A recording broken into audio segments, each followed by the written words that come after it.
خبر دیں Asia cup میں خراب پرفارمنس کے بعد پاکستان کرکٹ ٹیم کے ڈریسنگ روم میں جھگڑے کی افواہیں جھوٹی نکلیں۔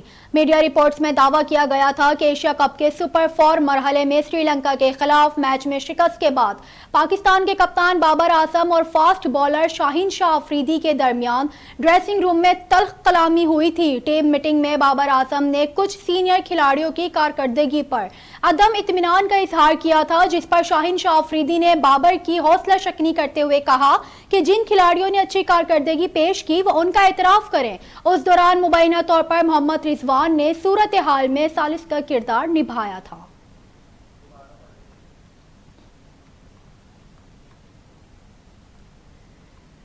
یہاں آپ کو بتا رہے ہیں کہ ایشیا کپ میں خراب پرفارمنس کے بعد پاکستان کرکٹ ٹیم کے ڈریسنگ روم میں جھگڑے کی افواہیں جھوٹی نکلیں۔ میڈیا رپورٹس میں دعویٰ کیا گیا تھا کہ ایشیا کپ کے سپر 4 مرحلے میں سری لنکا کے خلاف میچ میں شکست کے بعد پاکستان کے کپتان بابر اعظم اور فاسٹ بالر شاہین شاہ افریدی کے درمیان ڈریسنگ روم میں تلخ کلامی ہوئی تھی۔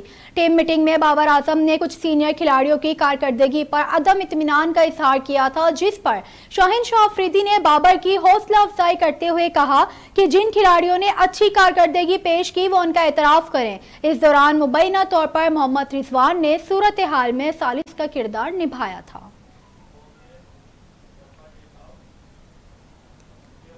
نیوز اسٹوڈیو سے فی الوقت